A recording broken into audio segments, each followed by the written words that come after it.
वैदिक एस्ट्रोलॉजी क्या होती है? एस्ट्रोलॉजी एक ही है, बट अलग अलग ऋषियों ने थोड़ा सा अलग अलग अपना स्टाइल में उसको स्टडी किया। ग्रह नक्षत्र होते हैं अपने, है ना, वो अपने को कंट्रोल कर सकते हैं। 5% हमें फ्री विल मिली हुई है, जो कि हमारी कुंडली का तीसरा भाव हो। 4 चीजें होती हैं जो एकदम फिक्स मिलती हैं। एक तो हमारे जन्म का समय, एक मृत्यु का समय, एक हमारे हनुमान जी को दादा के रूप में पूजते हैं। जैसे मैंने बाल रूप में पूजा है। जैसे आपने अनुष्ठान किया था, वो कहाँ पर किया था? वो मैंने अपने घर पे ही किया था। कुछ रूल्स हैं, एक आप मूर्ति ले आओ हनुमान जी की। मूर्ति जो है 6 इंच से छोटी। अगर बड़ी रखते हैं तो उसके कुछ नुकसान है अपने को। ऐसी भी रेमेडीज होती है जो सब पे अप्लाई होती है। विष्णु सहस्त्र नाम कहीं ना कहीं आपके सारे ग्रहों को ठीक करता है। शनि और राहु केतु मंगल ग्रह को सही बनाए रखने के लिए। जिसने सुंदरकांड सिद्ध कर लिया उसको शनि राहु केतु बोलेंगे क्या?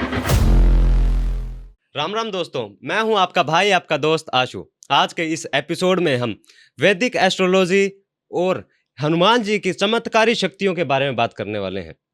सिद्ध बलि जी का एक ऐसा मंदिर, एक ऐसा रहस्यमय मंदिर जिसके बारे में बहुत कम लोग जानते हैं, और वहां पर जाने से आपका कोई भी काम जो रुका हुआ है वो एकदम पूरा हो जाता है, बिना किसी रुकावट के पूरा हो जाता है दोस्तों।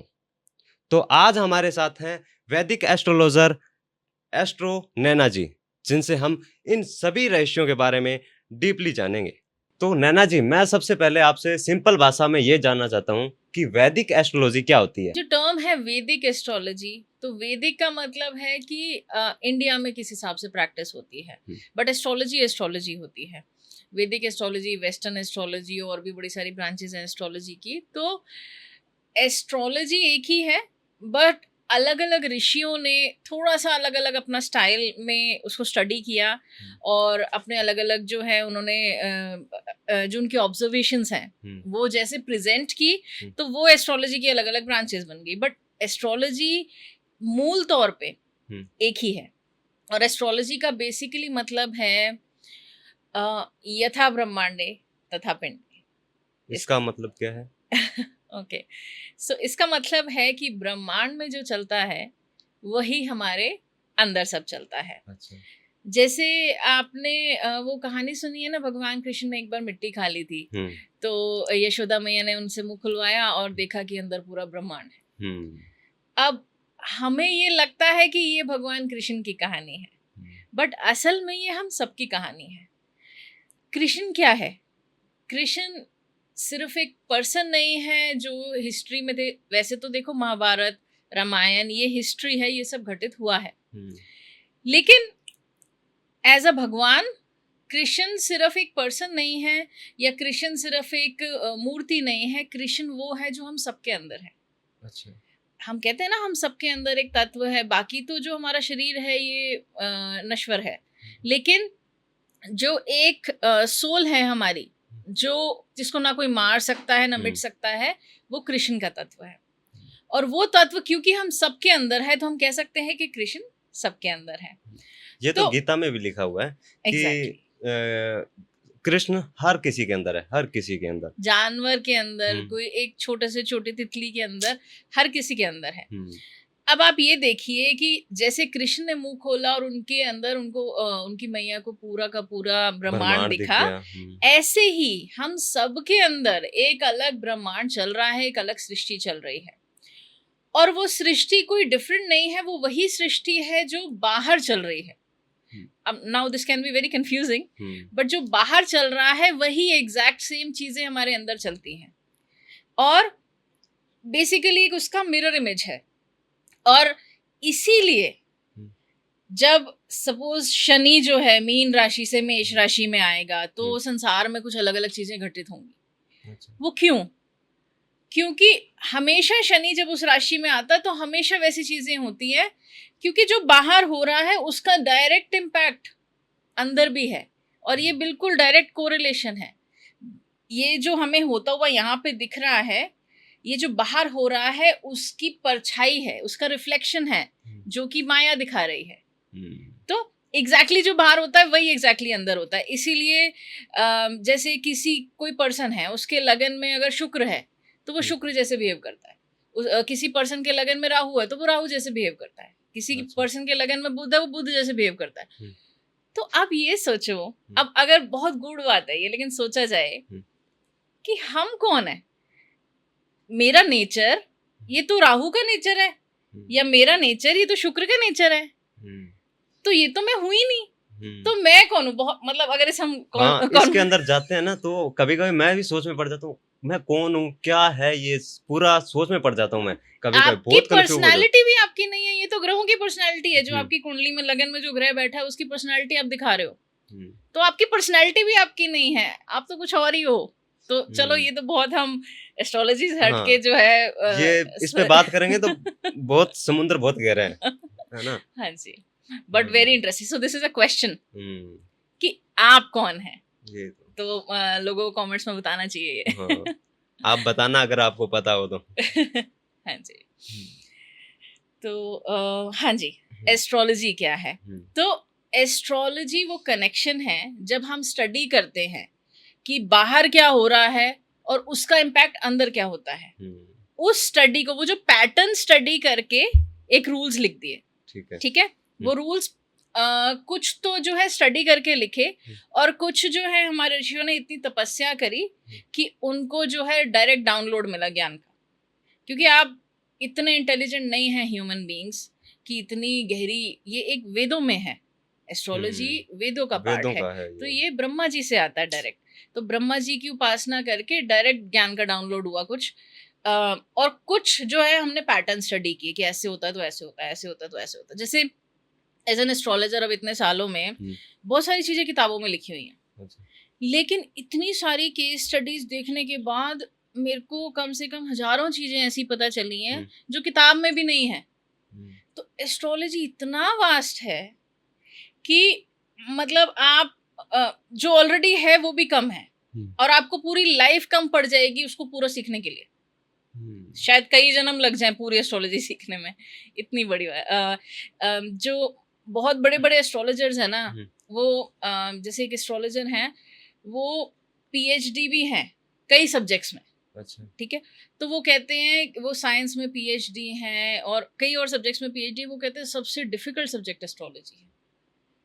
मैथ्स, फिजिक्स, वो सब उन्होंने किया हुआ है और कह रहे हैं इन सबसे डिफिकल्ट एस्ट्रोलॉजी है। सो डिफिकल्ट भी है बट बहुत यूनिक भी है।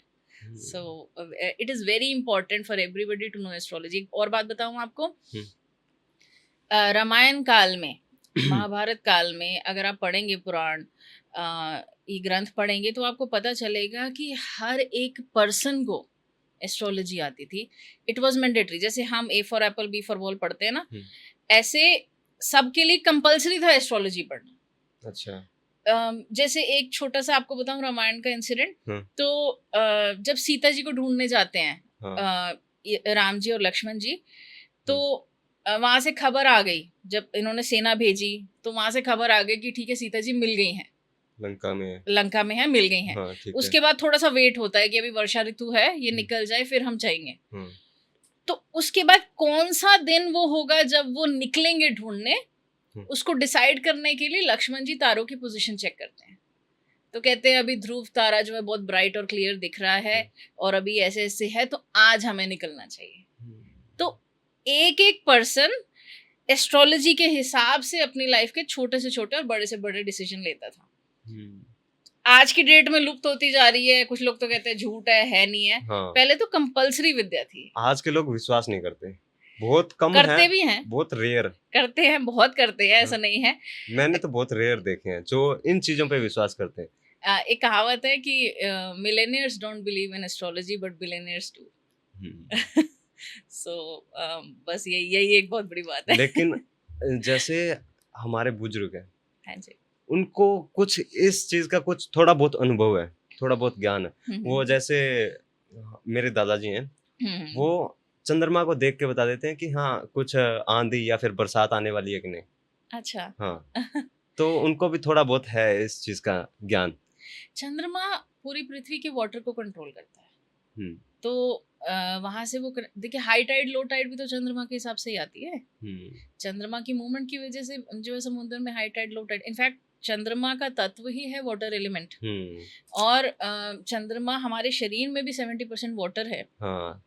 इसीलिए एस्ट्रोलॉजी में जितने 9 ग्रह हैं उसमें सबसे इम्पोर्टेंट मून है, क्योंकि ये सारे 9 के 9 ग्रह हमारी बॉडी पे असर कर रहे हैं, हमारी लाइफ डिसीजंस पे असर कर रहे हैं। और हमारी बॉडी में 70% वाटर है, यानी कि 70% इम्पैक्ट चंद्रमा का है, बाकी 30% बाकी सारे ग्रहों का है।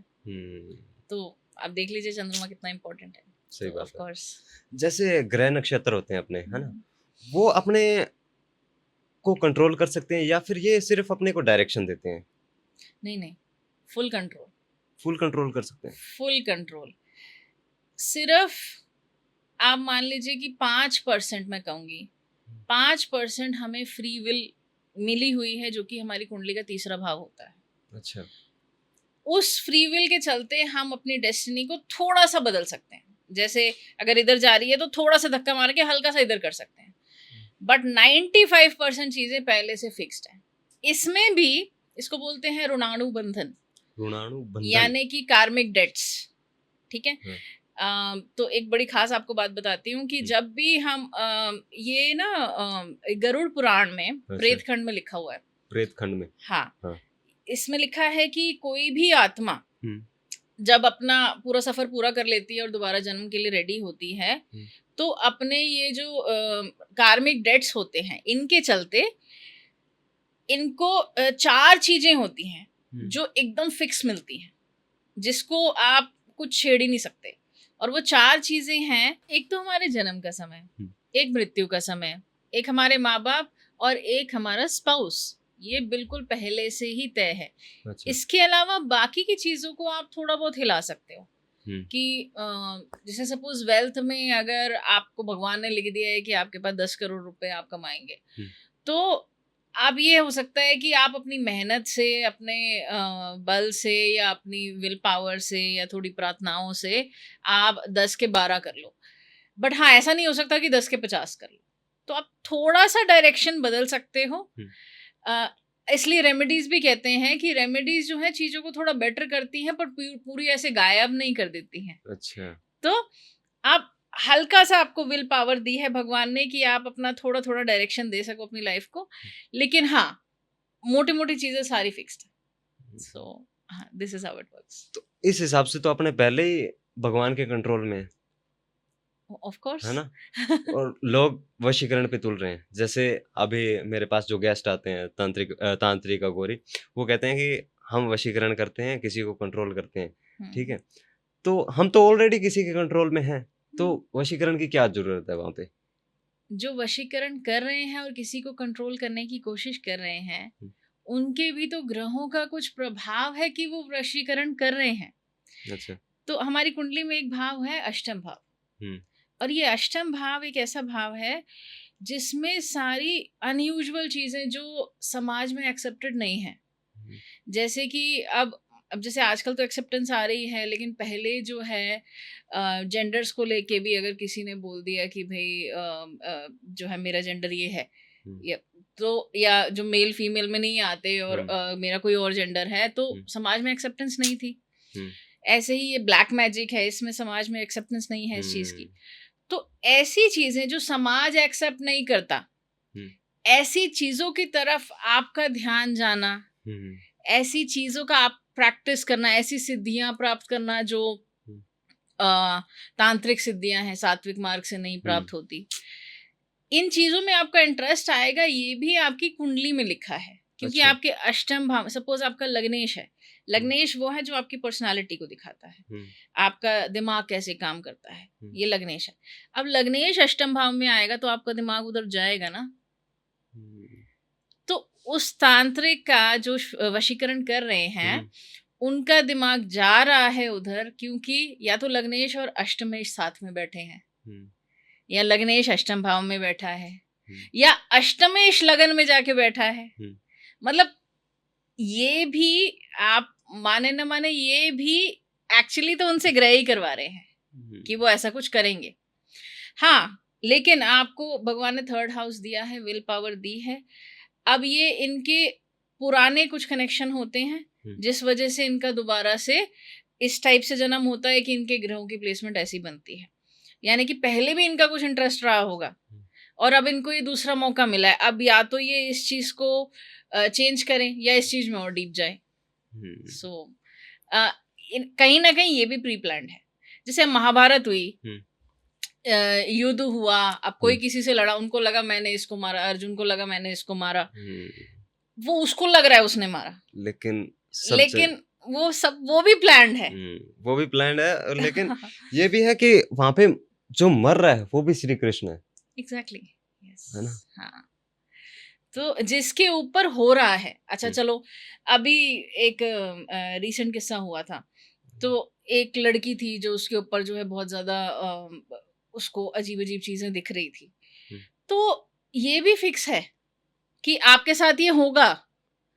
आपकी राहु की दशा चल रही है, आपका चंद्रमा और मंगल दोनों वीक है।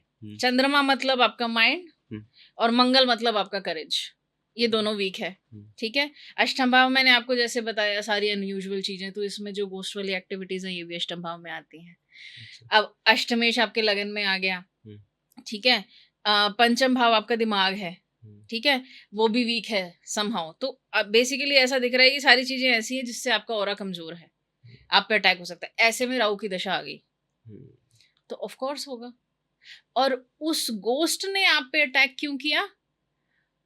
क्योंकि वो जो गोस्ट है वो भी तो कभी इंसान होगा ना। ज्यादातर तो जो है हम ह्यूमंस हैं, अर्ली मृत्यु हो गई तो यहाँ अटक गए, तो वो भी कभी ना कहीं इंसान रहे होंगे।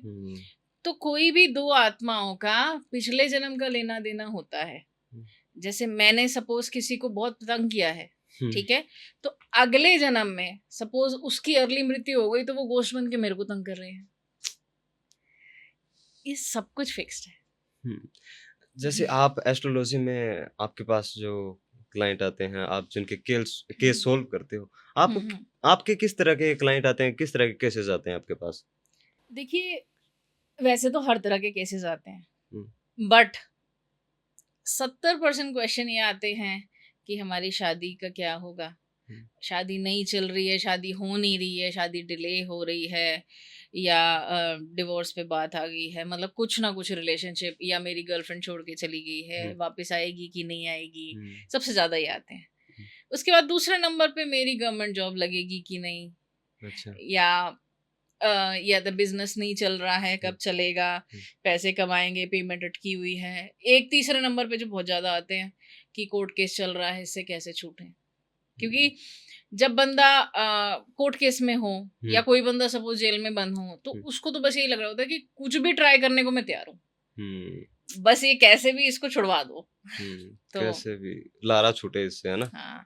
अब आपका कोर्ट केस 1 साल में निपटेगा या आपका 20 साल चलेगा, ये भी आपकी कुंडली में लिखा हुआ। अगर अष्टम भाव से कनेक्शन बन गया तो आपका कोर्ट केस 15-20 साल चलेगा। अच्छा। अगर छठे भाव का अष्टम भाव से कनेक्शन, और अगर छठे भाव का अष्टम से कनेक्शन नहीं है तो साल भर में खत्म हो जाएगा। तो अच्छा, कोर्ट केस आप पे कोई औरत करेगी या कोई आदमी करेगा या कोई बूढ़ा करेगा, वो भी लिखा हुआ है। जैसे शुक्र की वजह से हो रहा है, अच्छा, तो कोई औरत आप पे केस करेगी। तो ऐसे ही सपोज गुरु की वजह से हो रहा है तो कोई टीचर या कोई बहुत ज्ञान वाला व्यक्ति और या कोई बूढ़ा आप पे करेगा। हाँ, शनि की वजह से हो रहा है तो कोई बहुत बूढ़ा आप पे करेगा। अच्छा, जैसे आप किसी का काम करते हो तो किस तरह से करते हो? मतलब जैसे कोई भी क्लाइंट है, जैसे आपने किसी का केस सोल्व किया, इसका कोर्ट कचहरी का, हाँ जी, तो वो किस तरह से करोगे आप उनका? देखिए, सबसे पहले तो एक तो होता है कि पर्सन को रीड करना, क्योंकि एस्ट्रोलॉजर सिर्फ एस्ट्रोलॉजर नहीं होता। मुझे ना केवल ग्रहों को देखना होता है, बट मुझे सामने वाले की साइकोलॉजी देखनी होती है। क्योंकि सपोज करो कि ग्रह ये बता रहे हैं कि इसका तो अभी बिल्कुल सत्यानाश होने वाला, तो लेकिन ये बात मैं बोल थोड़ी सकती हूँ उसको। अच्छा, ठीक है, या अगर बोलनी भी है तो किस तरीके से बोलनी है कि वो बंदा आत्महत्या ना कर ले। ठीक है, तो ये भी बहुत जरूरी है कि मैं ग्रहों के अलावा उसकी साइकोलॉजी को समझूं कि वो क्या सोच के मेरे पास आए हैं, वो क्या चाह रहे हैं, और उसके बाद मैं ये देखूं कि असल में क्या हो रहा है ग्रहों का। अच्छा, उन दोनों को कंबाइन करके अच्छा फिर कुछ बहुत रेमेडीज भी होती हैं। बहुत सारे केसेस मैंने ऐसे देखे हैं इम्पॉसिबल। अच्छा। अब मैंने आपको एक बात बताया, 4 चीजें हमारी फिक्स्ड होती हैं, हाँ। ठीक है। इन 4 चीजों के अलावा बाकी सब चीजें मूवेबल होती हैं कुछ हद अच्छा, तक, ठीक है। ठीक है। तो अब इसमें बहुत ज्यादा काम आती है डिवाइन पावर, और डिवाइन। वहीं उसी की हेल्प से हम जो है रेमेडीज बनाते हैं। अच्छा। रेमेडीज ज्यादातर क्या होती हैं, ये हम्म, वाला पाठ कर लो, ये अनुष्ठान कर लो, ये स्टोन पहन लो, हम्म, तो वो सारी की सारी स्पिरिचुअलिटी रिलेटेड है, अच्छा। और ये रेमेडीज ज्यादा वर्क करती हैं। और हम्म, बाकी कुछ रेमेडीज होती है लाइफस्टाइल चेंज वाली। हम्म, तो जो भी चीजें हो सकती हैं हम्म, उन ग्रहों को ठीक करने के लिए, जो ग्रह गड़बड़ कर रहे हैं, अब सबसे ज्यादा गड़बड़ कौन करते हैं, शनि राहु केतु, हम्म, ये 3 है गुंडे हम्म, एस्ट्रोलॉजी के। हाँ, तो शनि को गुंडा तो नहीं कहेंगे, शनि को बोलेंगे स्ट्रिक्ट दादाजी, और राहु केतु बिल्कुल आतंकवादी। हाँ, सही बात है। ठीक है, तो सबसे ज्यादा इनकी वजह से लोग परेशान होते हैं। और अगर शादी में परेशानी है तो सबसे ज्यादा दिक्कत कर रहा होता है मंगल। मंगल। हाँ, और करियर में परेशानी है तो सबसे ज्यादा दिक्कत कर रहा होता है शनि। जिसका शनि अच्छा है उसका करियर अच्छा चलेगा ही चलेगा, और जिसका मंगल अच्छा है उसकी लगभग शादी अच्छी चलती है। अच्छा, जो एस्ट्रोलॉजी है इसके साथ कोई स्पिरिचुअल कनेक्शन भी है? सब कुछ स्पिरिचुअल है। मैंने आपको जैसे बताया कि एस्ट्रोलॉजी क्या है, तो ये असल में एक स्पिरिचुअल कनेक्शन है हमारे और ब्रह्मांड के बीच का। और हम या ब्रह्मांड ये सब ईश्वर का ही तत्व है। तो पहले स्पिरिचुअल है, साइंस तो बाद में है। वो स्पिरिचुअलिटी को स्टडी करके पैटर्न्स को जो लिख दिया वो साइंस है, बट पहले तो ये स्पिरिचुअल ही है। तो ऑफ कोर्स ये स्पिरिचुअल है, और इसीलिए सारी की सारी रेमेडीज जितनी भी होती हैं ये सब स्पिरिचुअलिटी बेस्ड ही होती हैं। क्योंकि स्पिरिचुअलिटी का मतलब क्या है? स्पिरिचुअलिटी का मतलब है कि अपने आप को यूनिवर्स की एनर्जीज के साथ अलाइन करना, जोड़ना उसके साथ में, उसके साथ जोड़ना, ठीक है। अब यूनिवर्स की एनर्जीज के साथ आप अलाइन कैसे होंगे? या तो मंत्र चैंटिंग के थ्रू, क्योंकि मंत्र चैंटिंग में वाइब्रेशन होती है। अच्छा। तो अब किसी मंत्र को आप एक बार चैंट करेंगे तो कुछ नहीं होगा, तो उसको एक मल्टीपल नंबर ऑफ टाइम्स इतनी बार चैंट करना जिसमें कि आप पे कुछ असर पड़े, ठीक है। और या फिर ध्यान साधना के थ्रू, या फिर फास्टिंग के थ्रू, क्योंकि हम जो खाते हैं उससे हमारे थॉट्स बनते हैं।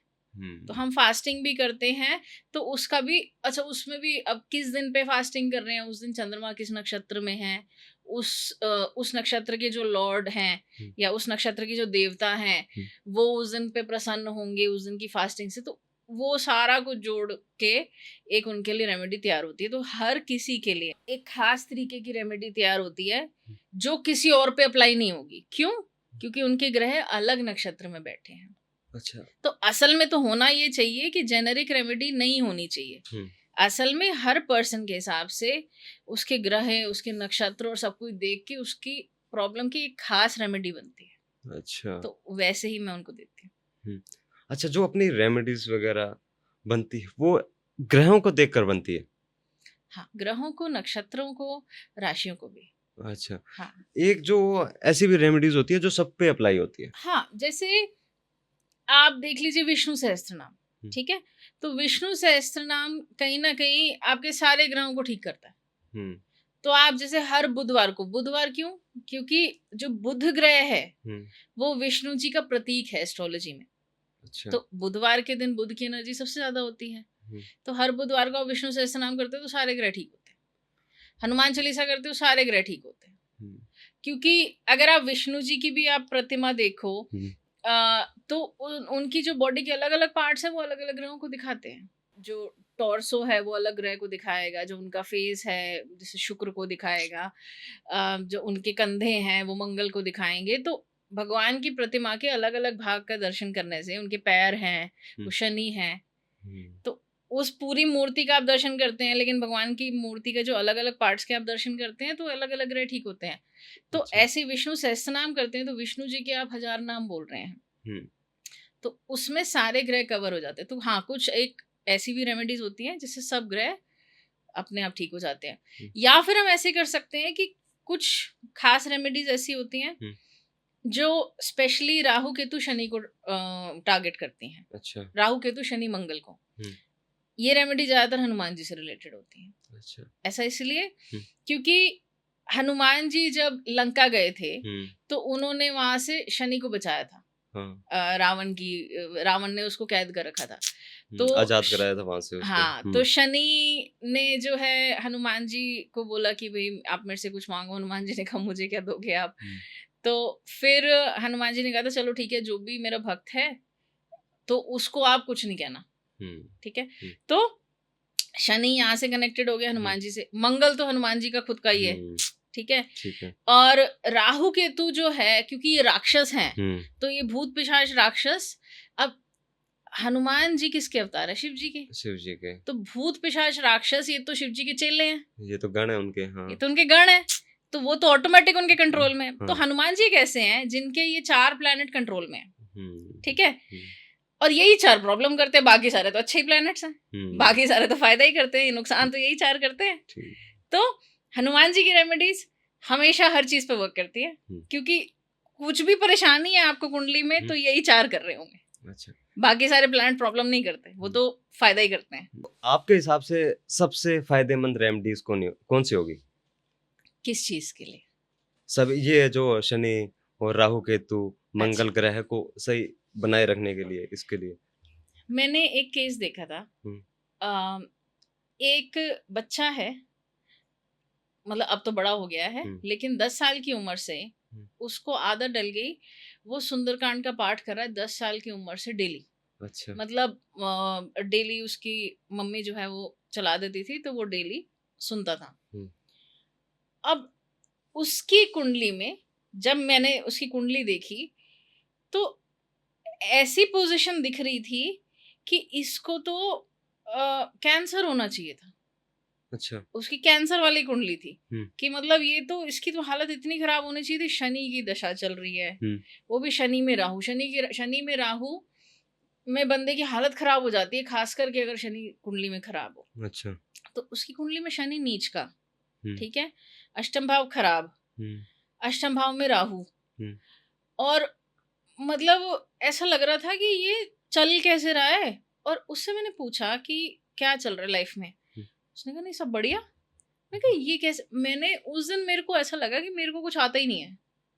अच्छा। मतलब ये बहुत पुरानी बात है, जब मैं मतलब थोड़ी बहुत एस्ट्रोलॉजी सीखी थी, लेकिन ऐसा केस मैंने कभी नहीं देखा था। मैंने पहले तो उनको ये बोल दिया, मैंने कहा आपकी बर्थ डिटेल्स गलत होंगी। अच्छा। आप मेरे को गलत डिटेल दे रहे हो, ये इसकी कुंडली है ही नहीं, क्योंकि ये इसकी कुंडली होती तो इसके साथ तो अभी ऐसे हो रहा होता। तो आपने बता दिया उनको? हाँ, मैंने उनको कहा नहीं ये गलत है तुम्हारी, मैंने माना ही नहीं। अच्छा। तो फिर उन्होंने मेरे को उसका बर्थ सर्टिफिकेट दिखाया। अच्छा। कि भाई ये नर्स ने बर्थ का टाइम लिखा है, तो मतलब कैसे? तो मैं कहा ये बात भी ठीक है। फिर मुझे पता चला कि वो बचपन से हर रोज, सोचो, सुंदरकांड का पाठ उसने सिद्ध कर लिया।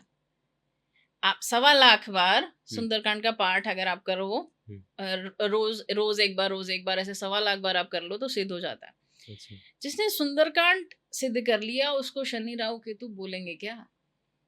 अच्छा। कुछ नहीं कर सकते।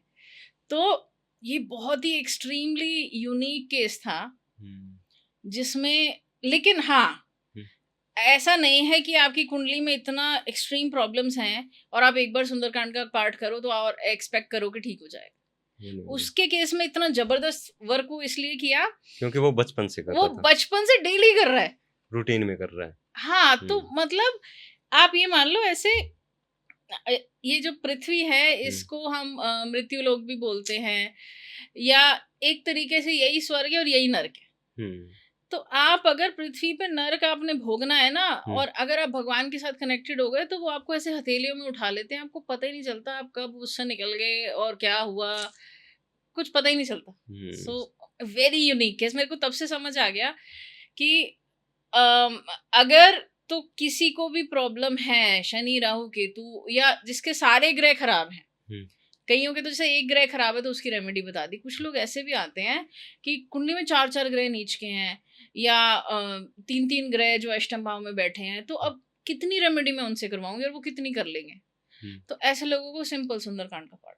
अच्छा। या तो विष्णु सहस्त्रनाम या सुंदरकांड का पाठ, both work like so beautifully magically. पर डेली करना रोज। डिपेंड करता है क्या प्रॉब्लम है उस हिसाब से, बट हाँ अगर आप रोज करो तो आपको कुछ नहीं छू सकता, ये आप इसका टेक अवे ले सकते हो कि जो बंदा रोज भी चलो ठीक है ना भी करे तो हफ्ते में एक बार भी जो कर रहा है ना उसको कुछ टच नहीं कर सकता, ना तो कोई पैरानॉर्मल एक्टिविटी, ना तो कोई रोग, ना कोई एक्सीडेंट, ना अकाल मृत्यु, कुछ भी उसको टच नहीं कर सकता। आप किसके साथ कनेक्ट हो? आप स्पिरिचुअल जो पावर है हमारी इतनी, सभी अलग अलग देवता हैं, आप किसको सबसे ज्यादा मानते हो? आप किसके उपासक हो? देखो एक तो मैं आपको बात पहले बता दूं कि ना जो कोई भी एस्ट्रोलॉजर होगा ना वो किसी के साथ कनेक्टेड जरूर होंगे, क्योंकि एस्ट्रोलॉजर्स को एक श्राप मिला हुआ है। माता पार्वती ने एक बार श्राप दे दिया था एस्ट्रोलॉजर्स को कि जब तक तुम्हारा स्पिरिचुअली अलाउ नहीं करेंगे तुम्हें तब तक तुम्हारी प्रेडिक्शन ठीक नहीं आएगी। अच्छा, ये क्यों दिया था? ये भी एक कहानी है कि एक बार ना पार्वती जी नहाने गई हुई थी। अच्छा। तो एक एस्ट्रोलॉजर कैलाश पे आए, तो अब शिवजी ने उनसे, शिवजी इस कथा में शिवजी या किसी गण ने उनसे पूछा कि चलो ऐसी आपकी विद्या टेस्ट करते हैं। तो बोला कि चलो ये बताओ माता पार्वती कहाँ है। अब उनको भी नहीं पता था कि वो नहाने गई हैं, तो कहाँ है, क्या कर उन्होंने ऐसे बोला कि माता पार्वती कहाँ है, क्या करनी है, आप ऐसे अपनी विद्या से कैलकुलेट करके बताओ, आप तो सब जानते हो ना। तो उन्होंने बता दिया कि वो स्नान करने गए हैं। तो जैसे माता पार्वती आई तो उनको बहुत अटपटा लगा, तो वो गुस्सा हो गई कि मतलब ये एक ऐसी विद्या है जिससे आप किसी की पर्सनल लाइफ में इतना झांक सकते हो। तो वो उनको ठीक नहीं लगा, तो उन्होंने जो है श्राप दे दिया सभी एस्ट्रोलॉजर्स को कि जब तक तुम स्पिरिचुअल कनेक्शन तुम्हारा नहीं होगा और तुम्हें भगवान अलाउ नहीं करेंगे कि तुम्हारी प्रेडिक्शन ठीक आ जाए, तब तक तुम्हारी प्रेडिक्शन ठीक आएगी नहीं। अच्छा। तुम जितना मर्जी पढ़ लो। तो एक तो होता है एस्ट्रोलॉजी पढ़ना, लेकिन बहुत सारे एस्ट्रोलॉजर ऐसे हैं जो एस्ट्रोलॉजी पूरी जानते हैं लेकिन उन प्रेडिक्शन कर ही नहीं सकते, या करते भी हैं तो ठीक नहीं होती। तो किसी भी एस्ट्रोलॉजर को स्पिरिचुअली कनेक्टेड होना जरूरी है एक्चुअली सक्सेसफुल होने के लिए। तो मेरा कनेक्शन हनुमान जी के साथ बहुत सालों से बहुत बहुत खास कनेक्शन है, और ऑफ कोर्स राम जी के साथ है, बट हनुमान जी ऐसे लगते हैं जैसे यहीं बैठे हैं अपने, राम जी भगवान जैसे लगते हैं कि हाँ ये भगवान है, और हनुमान जी ऐसे लगते हैं हाँ ये दोस्त, ये मेरा बेटा। अच्छा। ऐसा तो मैंने पुत्र रूप में उनको पूजा है। अच्छा। क्योंकि जब मैंने हनुमान जी की साधना शुरू की थी तो मुझे जैसे कुछ लोगों ने बोला बीइंग अ फीमेल कि आपकी मैरिज हो जाएगी, तो अब आप हनुमान जी की भक्ति कर रहे हो तो आप जो है अब हनुमान जी ब्रह्मचारी हैं तो आपका शादी करने का मन ही नहीं करेगा, या गृहस्थी खराब होगी, या ये ऐसे करके बहुत बातें बोली। या कुछ ऐसे लोग कहते हैं कि लेडीज तो हनुमान जी की पूजा करती ही नहीं है, अलाउड ही नहीं होता है। तो ऐसी बहुत सारी बातें आई। तो ये सच में है या फिर सिर्फ ये अफवाहें हैं? बिल्कुल अफवाहें। इसमें सिर्फ भाव का फर्क है। आपने ये समझना है कि हनुमान जी की ये लिमिटेशंस हैं, वो ब्रह्मचारी हैं। तो अगर कोई ब्रह्मचारी है तो उनको आप कैसे अपना बनाओगे? माता बन के। सही बात है। हनुमान जी अगर किसी फीमेल के कनेक्शन में हैं तो वो कौन है? उनकी माता। उनकी माता। तो अगर आप उनको माता बन के अप्रोच करोगे तो वो क्यों नहीं आपके पास आएंगे? अब अगर आप उनको प्रियसी बन के अप्रोच करोगे तो वो ऑफ कोर्स नहीं आएंगे, आप जितना मर्जी जोर लगा लो। ठीक है, आप अखंड ब्रह्मचारी भगवान कृष्ण को आप प्रियसी बन के बुलाओ तो वो भाग के आएंगे, है ना। इनफैक्ट आप शिव जी को भी प्रियसी बन के बुलाओ तो वो भी आ जाएंगे, हनुमान जी को बुलाते रहो आएंगे नहीं। तो अब अगर राम जी भी नहीं आएंगे, तो आपने अगर हनुमान जी से कनेक्शन बनाना है बीइंग अ फीमेल, तो आपको बस ये समझना पड़ेगा कि वो कौन है, आप किसको बुला रहे हो और आपका क्या पर्पस है, और उस हिसाब से आप बुलाओ। तो ये तो बिल्कुल कॉमन सेंस होगी ना ये तो। तो तभी मैंने सोच लिया कि आप बहन बन के भी बुला सकते हो या माता, जो लड़के हैं वो तो भाई बन जाए सबसे अच्छा। अरे भाई शादी नहीं हो रही, करा दे भाई। जो तो सबसे ज्यादा है ना, हाँ, लोग हनुमान जी को दादा के रूप में पूजते हैं हाँ, बहुत, क्योंकि एज ए मैं भी खुद दादा के रूप में पूजता हूँ हनुमान जी को, अच्छा। मानता हूँ, दादाजी के रूप में मानता हूँ। हर किसी रूप का ना अपना एक मजा है। हाँ। जैसे मैंने बाल रूप में पूजा है, हम्म। तो वो सच में गेम्स खेलते हैं, क्योंकि Hanuman ji as a child बहुत शरारती हुआ करते थे। सच में। मैं आपको एक इंसिडेंट बताती हूँ। हाँ। तो मैं बहुत टाइम लगा था, ऐसा नहीं है कि ये एक दिन में हुआ। तो पूरा एक अनुष्ठान किया था मैंने, बहुत 41 दिन का। उसके बाद से इतने सारे इंसिडेंट होने लग गए। तो अब उस अनुष्ठान में भी जो है डेली 100 बार हनुमान चालीसा की, बहुत सारे रूल्स रेगुलेशंस के साथ, कि वो 41 दिन ब्रह्मचारी रहना है, और सात्विक भोजन करना है, लहसुन प्याज नहीं खाना है, कोई गाली नहीं देनी है, ज़्यादा नहीं बोलना है। ऐसे करके बहुत सारे रूल्स रेगुलेशंस फॉलो करके 41 दिन का वो अनुष्ठान किया। उसके बाद इतनी सारी चीज़ें छोटी छोटी होने लग गई, आप मानोगे। जहाँ चलती हूँ या किसी गाड़ी में जा रही हूँ, कहीं पार्किंग कर रही हूँ, वहीं पे तो जय श्री राम लिखा होगा, या हनुमान जी का मंदिर होगा, या कोई फोटो होगी, या कुछ ना कुछ। मतलब वो ऐसे दिखाते रहते हैं कि मैं साथ चल रहा हूँ मैं हूँ यहाँ पे, हमेशा। आपके साथ हूँ। हाँ, एक इंसिडेंट ऐसे हुआ था, जैसे मैं और मेरे हस्बैंड हैं गाड़ी में जा रहे थे, सर्दियों का टाइम था, बहुत ज्यादा कोहरा था। इतना कोहरा कि मतलब 2 मीटर के आगे का नजर नहीं आ रहा कि क्या होगा। लाइट जलाने के बाद भी कुछ नहीं नजर आ रहा। तो अच्छा। बहुत डर, और रात होने वाली थी। तो एक बार हनुमान चालीसा, क्योंकि ऑलरेडी सिद्ध हो गई ना, तो एक ही बार हनुमान चालीसा की, वो भी पूरी भी नहीं हुई थी। और आप मानो, राइट में कोहरा है, लेफ्ट में कोहरा है, सिर्फ हमारे सामने से हट गया। ऐसे कैसे हो सकता है? ऐसे हुआ। और एक बात बताती हूँ, हनुमान जी को जैसे मैंने बाल रूप में पूजा है, तो उनको ना मैं हमेशा कहीं ट्रैवल करती हूँ तो साथ लेके जाती हूँ। खास करके ऐसी जगह जहाँ 3-4 दिन के लिए अगर जा रही हूँ तो साथ लेके जाती हूँ। अगर मैं सुबह जा रही हूँ, शाम को आ रही हूँ, तो नहीं ले जाती। तो जब भी साथ लेके जाती हूँ तो गोदी में रखती हूँ मैं, ठीक है, उनका जो पूरी बास्केट है गोदी में रखती हूँ। तो अब 7-8 घंटे का सफर था, तो 1-1.5 घंटा मैंने गोदी में रखा, फिर मैंने बैक सीट पे बैठी थी, तो मैंने डिग्गी पे रख दिया, ठीक है। तो डिग्गी में रखा, सिर्फ 3-4 मिनट हुए थे, सिर्फ 3-4 मिनट, ठीक है। और कुछ, और मेरे हस्बैंड इतने अच्छे ड्राइवर हैं, वो बिल्कुल नहीं तेज चलाते, बिल्कुल नहीं रैश ड्राइविंग करते, ठीक है। और 3-4 मिनट में ही एक स्पीड ब्रेकर आया, गाड़ी उछली, बास्केट गिरी, और वो गोद में आ गई। ये तुरंत। ऐसा होता है, सच में हाँ, होता है। और मतलब मैंने बस अभी रखा था, तो कह रहे नहीं मेरे को यहीं बैठना। तो ये अब जैसे मैंने बाल रूप में पूजा है, तो वो बच्चों वाले काम करते हैं और वो मेरे को समझ आते हैं, और किसी को पता नहीं आए नहीं आए, पर मेरे को समझ आते हैं। अब बहुत से ऐसे होंगे जो इसको फेक मान रहे होंगे, लेकिन जो अपने एक्सपीरियंस है, जो अपने हैं, वो कोई दूसरा समझ ही नहीं सकता ना उस चीज को। जिसने एक्सपीरियंस किया होगा वो समझ जाएगा, ठीक है। और जो ना माने जयराम जी की। जयराम जी। लेकिन अब जैसे आप कह रहे हो, आप दादा के फॉर्म में मानते हो, जो दादा के फॉर्म में मानते हैं उनको ऐसे एक्सपीरियंस नहीं होंगे, उनके एक्सपीरियंस अलग होंगे, उनको प्रोटेक्शन वाले एक्सपीरियंस होंगे ज्यादा, कि वो, क्योंकि अब दादा का काम क्या होता है, राह दिखाना, प्रोटेक्ट करना। बच्चों का काम क्या होता है, खेल करना, ठीक है। बट माँ बाप का ख्याल भी रखते हैं बच्चे, लेकिन खेल भी करते हैं। और तो वो आपको उसी टाइप के एक्सपीरियंसेस देंगे जैसे आप उनसे कनेक्ट होना चाहते हो।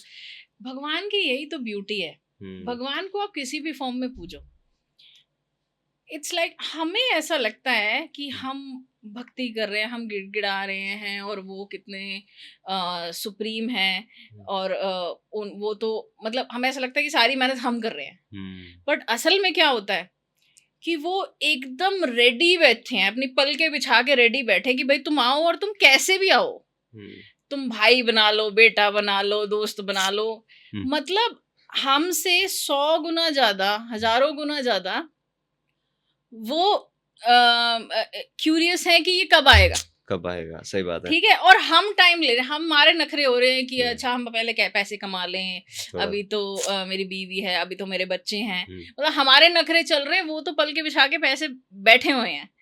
तो आप सोचो कि क्या भक्त क्या भगवान, मतलब ये तो बस वो ना दो एनर्जीज हैं जो मिलन का वेट कर रही हैं, बट ये हमारी जो डिस्ट्रैक्शंस हैं इनकी वजह से वो मिलन हो नहीं पा रहा है, माया के चलते। तो हाँ, तो मैंने तो ये देखा है कि मतलब शायद मेरे को जितना टाइम लगा उन तक पहुंचने में, उन्होंने 2 मिनट नहीं लगे एक्सेप्ट करने में।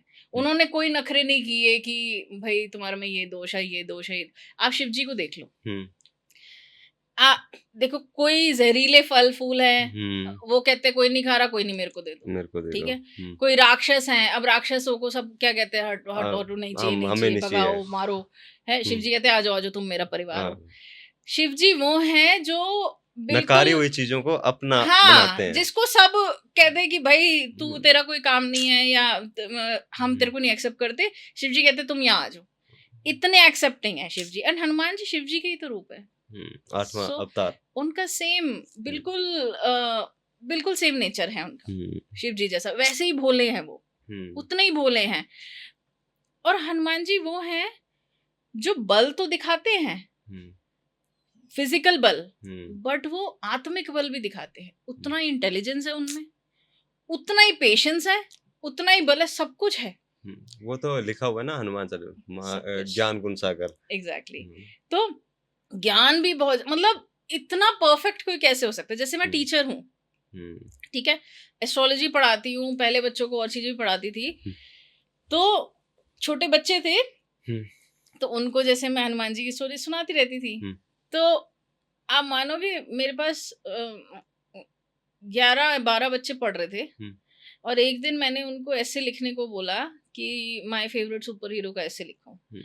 12 में से 9 बच्चों ने my favourite super hero Hanuman लिखा, क्योंकि वो स्टोरी सुन के और कोई सुपर हीरो आसपास ही नहीं है। सुपरमैन उड़ सकता है लेकिन वो छोटा नहीं हो सकता, एंटमैन छोटा हो सकता है लेकिन वो उड़ नहीं सकता, हनुमान जी तो बड़े भी हो सकते हैं, छोटे भी हो सकते हैं, उड़ भी सकते हैं, सब कुछ कर सकते हैं। तो उनसे बड़ा सुपर हीरो कौन है? खैर अब मैं हनुमान जी की तो आप मेरे से रात तक बातें करवाते रहो, मैं करती रहूंगी। वही बात है ना कि समुद्र बहुत गहरा है। तो जैसे आपने साधना की, उपासक की, आपने जो अनुष्ठान किया था वो कहाँ पर किया था? वो मैंने अपने घर पे ही किया था। और इसके लिए जैसे मैंने बताया कि कुछ रूल्स हैं। एक तो आपके पास एक आप मूर्ति ले आओ हनुमान जी की, अगर यही आपने सेम करना है तो हनुमान जी की एक मूर्ति ले आओ। मूर्ति जो है 6 इंच से छोटी हो, बड़ी मूर्तियां मंदिर के लिए ही होती हैं, 6 इंच से छोटी। अगर बड़ी रखते हैं तो उसके कुछ नुकसान है अपने को? एक्चुअली क्या होता है ना, हर एक पर्सन की एक एनर्जी होती है, ठीक है। तो एक पर्सन के लिए या एक परिवार के लिए 6 इंच की मूर्ति या उससे छोटी मूर्ति की एनर्जी बहुत बतेरी है। अच्छा।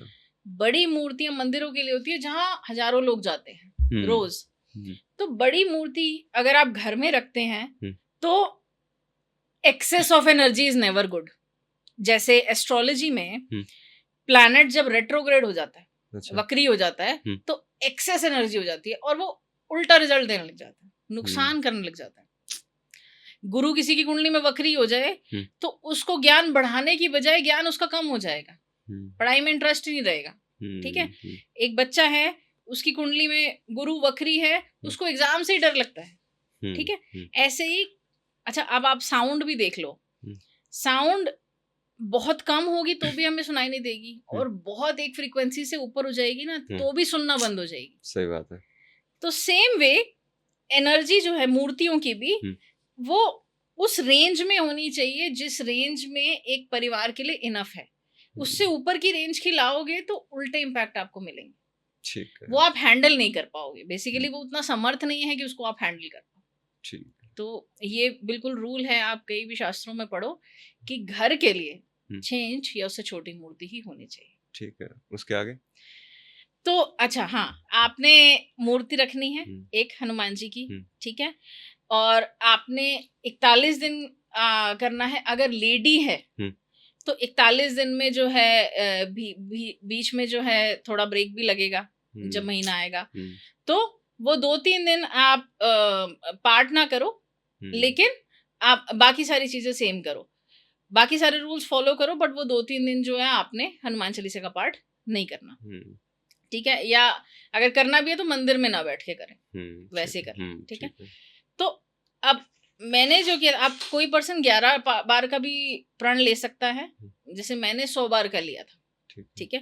तो डेली जो है 100 बार, क्योंकि हनुमान चालीसा में ही लिखा है जो शत बार पाठ कर कोई, अच्छा, तो हाँ। शत मतलब 100। तो अगर आप डेली 100 बार करते हो 41 दिन तक, तो वो सिद्ध हो जाता है, अच्छा, ठीक है। और हनुमान चालीसा सिद्ध हो गई तो उसके हजारों बेनिफिट्स हैं, आगे बताऊंगी। तो अब एक ये करना है, और डेली आपने भोग चढ़ाना है, भोग चढ़ाना है गुड़ का, ठीक है। तो रोटी के ऊपर आप गुड़ रख लो। अब जिस टाइम मैंने किया था उस टाइम मुझे ये भी नहीं पता था कि गुड़ चढ़ाते हैं। मैंने तो वैसे एज एन एस्ट्रोलॉजर सोचा कि हनुमान जी हैं तो मतलब मंगल, तो मंगल का क्या होता है, मंगल का तत्व है गुड़, तो इसीलिए मैंने गुड़ चढ़ाया। पर मेरे को पता नहीं था, मेरे को बाद में पता चला कि गुड़ ही चढ़ाते हैं। तो ये हनुमान जी का मंदिर है सिद्धबली, वहां तो गुड़ ही चढ़ता है। अच्छा, हाँ, तो उसकी भी मैं आपको कहानी बताऊंगी आगे। जरूर जरूर। तो अब इसमें एक आपने डेली जब भी आप बैठोगे अपना हनुमान चालीसा करने, तो आपने गुड़ चढ़ाना है, और आपने उठना नहीं है जब तक पूरी ना हो जाए। ये बहुत क्रूशियल पार्ट है। अच्छा। पहले दिन जब मैंने 100 बार हनुमान चालीसा करी थी, मेरे को लगे थे लगभग 5 घंटे।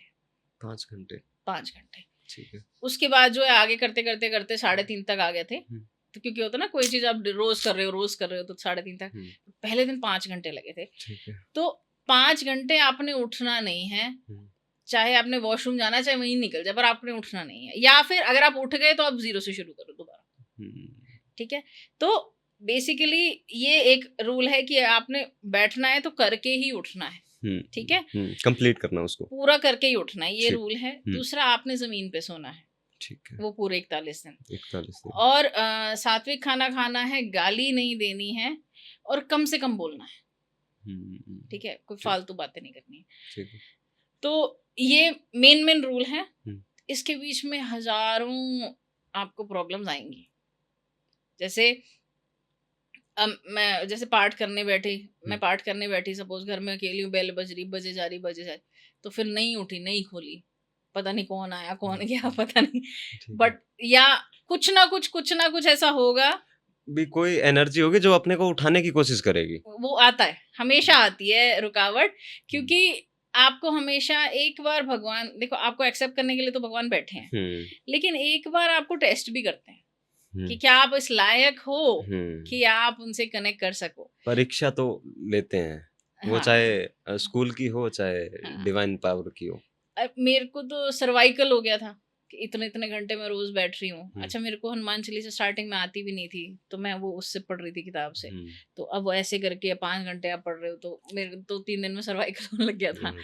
तो उसमें भी जैसे तैसे बैठ, तो मतलब आप सपोज करो ऐसी किसी को प्रॉब्लम हो रही है, तो वो चाहे दीवार से टेक लगा ले, थोड़ा फ्लेक्सिबल होके कर ले, लेकिन पूरा करे कैसे भी, ठीक है। मतलब कुछ तो एक, जैसे मैंने ये औरों को भी कईयों को बताया है, तो एक है जो थोड़े बूढ़े थे, अच्छा, तो उन्होंने तो लेट के करी है, पर कर ली तो और जरूरी नहीं है 100 बार ही करे, आप 11 बार का प्रण ले लो, सही बात, ठीक है, मतलब जो भी प्रण लो, लेकिन वो पूरा करके उठना है, ठीक है, सही बात। अब इसमें मेरे को काउंटिंग में 1-2 बार ऐसा हुआ। हाँ, अब काउंट करने में वो होता है, अब जैसे माला है आपकी, तो माला में तो आप काउंट कर लोगे। अब आपने 5 घंटे माला कैसे पकड़ोगे? 5 घंटे आप ऐसे माला नहीं पकड़ सकते। तो पहले दिन काउंटिंग में गड़बड़ भी हुई थी, ठीक है। तो फिर मैंने कुछ 2-4 फालतू ही कर ली थी कि चलो कम होंगी बढ़ती होंगी, मतलब उधर माफी मांग ली कि अब पता नहीं कितनी हुई है, थोड़ा गड़बड़ हो गई है। फिर अगले दिन मैंने 100 गिनती से 100 मोती लिए बाजार से, अच्छा, और वो मोती रखे। अब एक दिन क्या हुआ, तो कुछ पानी की बोतल साइड में रखी थी, वो पानी पिया, वो पानी की बोतल तो पता नहीं कैसे रख दी, वो मोती बिखर गए। वो फिर काउंटिंग गई, तो वापस से स्टार्ट किया, उस दिन फिर वापस से शुरू किया था लेकिन ऐसा होता है, बहुत बार होता है ऐसा। हाँ हाँ, तो ऐसा कुछ ना कुछ होगा, हाँ, क्योंकि ये भी टेस्टिंग ही होती है, ये टेस्टिंग हाँ, पार्ट है। तो ये जो जितने भी दिन करते हैं, चाहे 41 दिन करो, चाहे 11 दिन, जो भी है, उस दिन हर दिन एक नई परीक्षा होगी, है ना। और लास्ट में जो है, आप या तो सुंदरकांड का पाठ कर सकते हो, तो मतलब लास्ट में जो है आप उसको अच्छे से समापन करो। उसके बाद से तो ऐसे एक्सपीरियंसेस हो रहे हैं कि मैं क्या ही बताऊं, मतलब हवा भी चलती है तो ऐसा लगता है कि हनुमान जी कुछ कह रहे हैं। हवा हवा में हमें कुछ जवाब दे रहे हैं। हाँ, कोई भी सवाल हो हम्म, उसका जवाब किसी ना किसी साइन के फॉर्म में मिल जाता है हम्म, हमेशा। और आप मानोगे, मेरी कुंडली में मंगल कमजोर है, अच्छा, ठीक है। ठीक है, तो अब जिसका भी मंगल कमजोर होगा उसको डर ज्यादा लगता है, अच्छा, ठीक है। तो अगर मैं जैसे शाम को पार्क में वॉक करने निकली हूँ, हम्म, तो हल्की सी ऐसे झाड़ी भी हिली ना तो मेरे को लगता है हाय क्या है। मतलब हाँ, डर ज्यादा लगता है। और हॉरर मूवी मैं कभी नहीं देखी, मैंने ना देखती हूँ। जिस अच्छा, दिन मैं देख लूं, सपोज किसी ने दिखा दी हम्म, या कुछ, तो मेरे को 3 दिन तक नींद नहीं आती थी अच्छा, पहले। और अब आप देखो कि ये अनुष्ठान करने के बाद मैंने कितने पैरानॉर्मल केसेस सॉल्व किए, हम्म, लोगों के कितनों के केसेस सॉल्व किए। तो जमीन आसमान का फर्क, जमीन आसमान। पहले मेरे को बहुत डर लगता हम्म। था, ये भूत प्रेत जो होते हैं ना, इसकी कोई बात करता था रात को नींद नहीं आती थी। और चंद्र में ओड केस हो जाता था कि कोई आ ना जाए ऐसे होता था। लेकिन अब भी नहीं लगता कितना कुछ। बंदा में फर्क आ, तो आप भी करते होंगे, कोई हम्म, ना कोई स्पिरिचुअल कनेक्शन आपका हम्म, होगा, नहीं तो अपने आप से हमारी वो हैसियत नहीं है कि हम हम्म, अपने आप से इतने हम्म। एकदम से ब्रेव बन जाए। अब तो बोले ना शमशान में चला जाऊंगा रात को, वो बात है। यही यही फर्क हम्म, होता है। हम्म, क्या मतलब एक, जैसे मेरी सिस्टर की फ्रेंड है, हम्म, तो उसको ऐसे होने लगे पैरानॉर्मल एक्सपीरियंसेस, हम्म, तो जाके उसका हाथ पकड़ के हनुमान चालीसा का पाठ किया है। मतलब जबकि और लोग जो दूर दूर भाग रहे थे, उसका अपना फियांसे उसको छोड़ के चला गया था। हम्म, तो मतलब इतना अब बिल्कुल भी फर्क नहीं पड़ता, क्योंकि पूरा कॉन्फिडेंस आ जाता है। हनुमान जी क्या है? हम्म, हनुमान जी कॉन्फिडेंस है। confidence, एक्चुअली में अगर आप देखो ना सिंबॉलिकली, हम्म, तो हनुमान जी क्या है? हनुमान जी वो हैं जो आपको राम से मिला दे, हम्म, ठीक है। और राम कौन है? राम वही जो आपके अंदर का तत्व है, हम्म, आपकी सोल। वो विष्णु है हम्म। तो राम है। राम का तो अवतार ही है। आपको आपकी सोल से जो कनेक्ट करवा दे, उस बीच की जो कड़ी है वो हनुमान हम्म, है। एंड उस कड़ी के बिना आप उस तक नहीं पहुंच सकते। आपको सही बात। आपको लगे आप डायरेक्ट पहुंच जाओगे, इम्पॉसिबल नहीं है, बट बहुत मुश्किल है। हम्म, हनुमान जी इतना इजी कर देते हैं, हम्म, इतने प्यार से, और इतनी वो जर्नी इतनी खूबसूरत हो जाती है। जैसे मैंने कहा ना, इसी धरती पे स्वर्ग है और नर्क है, तो इस धरती को नर्क से स्वर्ग बना देते हैं आपके लिए। सही बात है। तो आप उसके कुछ बेनिफिट भी बता रहे थे। ये अनुष्ठान करने के। हाँ। अच्छा, पहला बेनिफिट तो आपको मैंने यही बता ही दिया हम्म, कि आपको आपकी कुंडली में मंगल कैसा भी हो, हम्म, चंद्रमा कैसा भी हो, हम्म, आपकी ओवर थिंकिंग, स्ट्रेस, एंजाइटी, डर, ये सब कुछ वो ले लेंगे। हम्म, आपको फर्क नहीं पड़ेगा कि अच्छा कोर्ट केस चल रहा है कि चलता रहे, अच्छा ये मेरा दुश्मन है, कोई बात नहीं, हम्म, करता है, कर ले जो करना है। हम्म, या अच्छा कोई गोस्ट एक्टिविटी हो रही, होने दो। हम्म, मतलब आपको फर्क ही नहीं पड़ेगा। एक हम्म, तो संत थे, शायद संत सूरदास की ये कहानी है। अच्छा। अ, तो वो बहुत बड़े भक्त थे, ठीक है। बहुत। तो अब एक बार क्या हुआ, एक ना खाली मकान था जिसमें से आवाजें आती थी, अच्छा। तो कोई वहां नहीं बैठता था। हम्म, तो अब संत सूरदास जी क्या था कि वो कभी इधर घूमते थे, उधर घूमते थे, मतलब कभी कहीं हम्म, ट्रैवल करते रहते। हम्म, तो किसी ने उनको बोला, वो ना उस घर के बाहर जाके बैठ गए, हम्म, ठीक है। तो किसी ने बोला यहाँ मत बैठो, यहाँ तो बड़ी अजीब अजीब सी आवाजें आती हैं, यहाँ तो आपकी हम्म, जान को खतरा हो जाएगा, यहाँ तो बड़ी ऐसी ऐसी कहानियां सुनी है, लोगों के साथ बड़ा खराब खराब हुआ है। हम्म, तो कह रहे कोई नहीं, टेंशन मत लो। तो वो अपना भजन कर रहे हैं, रोज भजन कर रहे हैं, रोज भजन कर रहे हैं। वो लगभग उस घर में जो है महीना भर वहां बैठ के अपना भजन करते रहे। उनको कोई डर नहीं लगा, कुछ नहीं लगा। अब फिर वो आगे फिर से ट्रैवल कर गए, हम्म, आगे चले गए। हम्म, उस दिन के बाद से जो लोग जैसे वहां से चलते थे और उनको अजीब अजीब सी चिल्लाने की आवाजें आती थी, हम्म, उन लोगों को वहां से भजन की आवाजें आती थी। मतलब जो वहां के गोस्ट थे वो भी भजन। वो भी भजन करने लग गए। हाँ। और कितनी आत्माओं को वहां से मुक्त करने वो गए होंगे। संतों का काम भी तो यही होता है। हम्म, तो उस घर से वो चिल्लाने की आवाजें बंद हो गई और भजन की आवाजें आती थी रोज वहां से। हम्म, मतलब आप सोचो, ये हो जाता है भक्त के साथ कि जो चीजें हमें डराती हैं, हम्म, वो चीजें उन चीजों को भी आप हेल्प करने पहुंच जाते हो। इतना बड़ा उनका वो ना सबके लिए गिविंग हो जाते हैं, उनके लिए इंसान और गोश्त में भी कोई फर्क नहीं रह जाता, वो सबकी हेल्प करते हैं।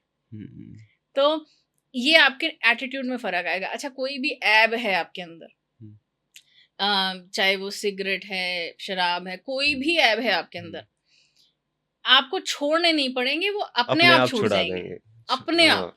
हाँ, ये होता है। मैंने ये देखा है, मैंने किसी भी लेडी ने, कोई लेडी मेरे पास अगर आती है, अब कई लोग मुझे ये भी बोलते हैं कि आप तो हर चीज पे हनुमान चालीसा बता देते हो, पर अब है ऐसा, मैं क्या करूँ, सब चीज ठीक होती है उससे।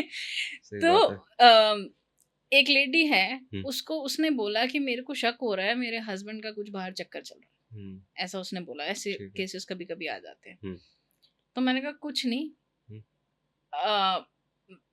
एक आधी रेमेडी बताई जो ग्रह खराब थे उसके, और मैंने कहा ये रेमेडी भी कर चाहे मत कर, बट डेली सुबह आदत बना ले कि रोज सुबह घर में हनुमान चालीसा चलेगी।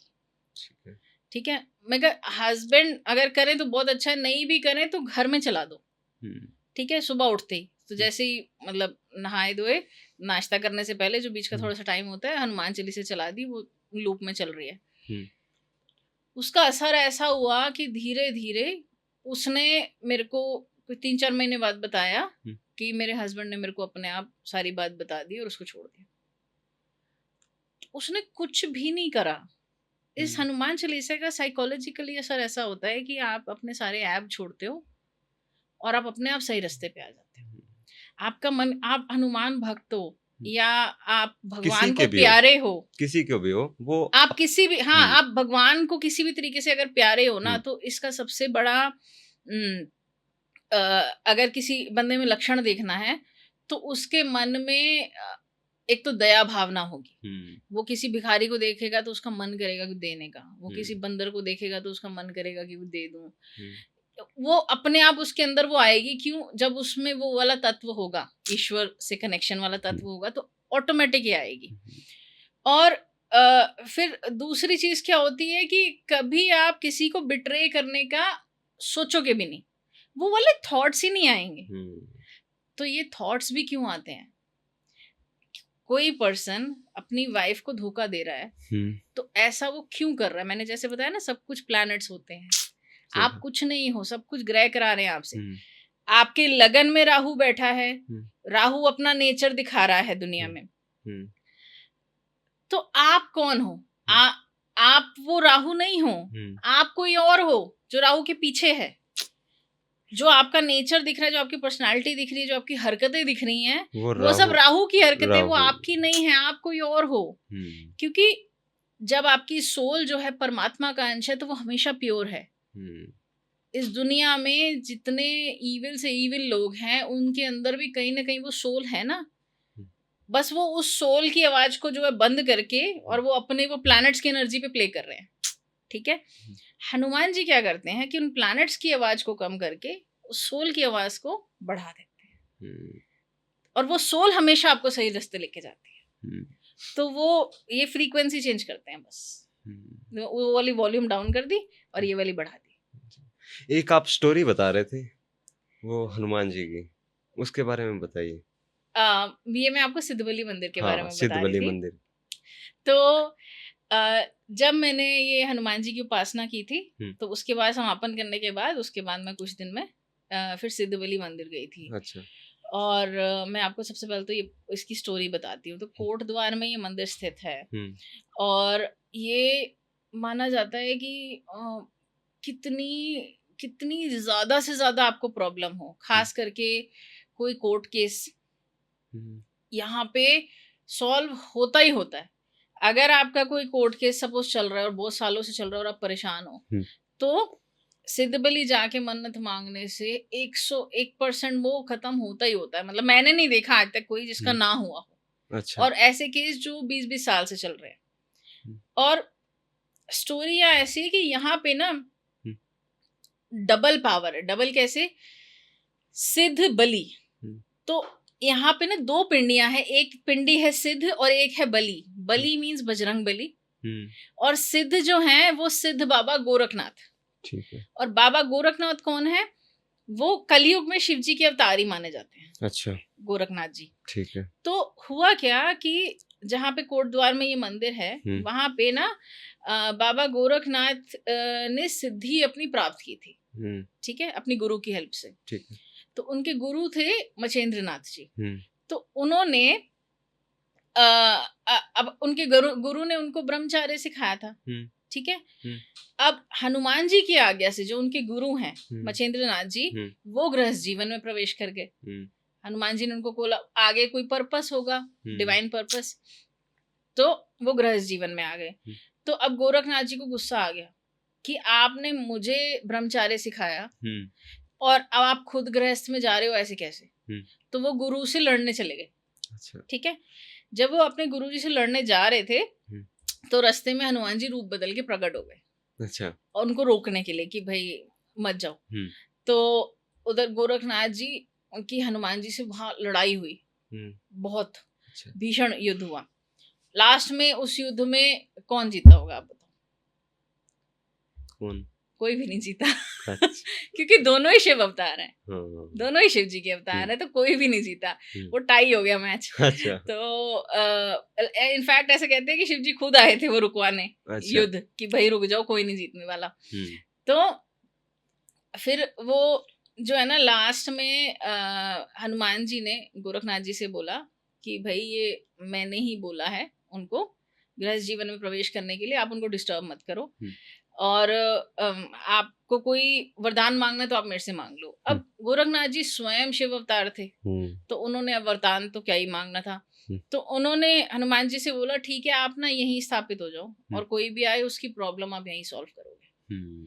तो तब से हनुमान जी जो है वहीं पे कहते हैं कि मतलब वो वहां पे प्रेजेंट है, सुनवाई वहां पे होती है। और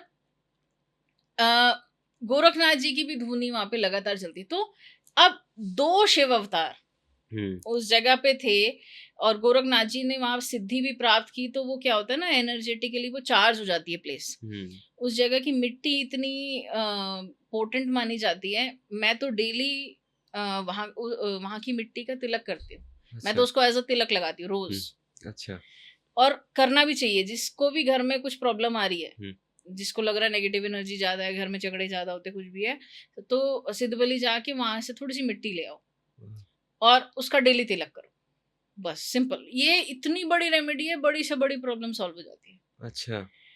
तो अच्छा, अब इसके बाद क्या हुआ, ये युद्ध हो गया, ये सब कुछ हो गया।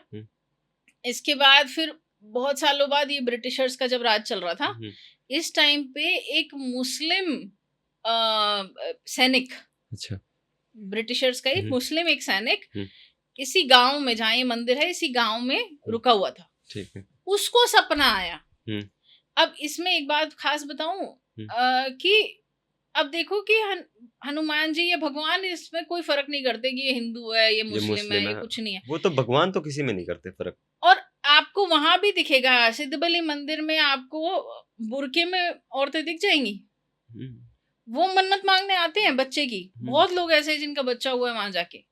और वहां पे एक खास बात ये है कि आप जब मन्नत मांगते हो तो मन्नत पूरी होने पे आपको आके भंडारा कराना होता है। अच्छा। ये वहां पे फिक्स है। और अब कितनी मन्नत पूरी होती है इसका प्रूफ मैं आपको देती हूँ।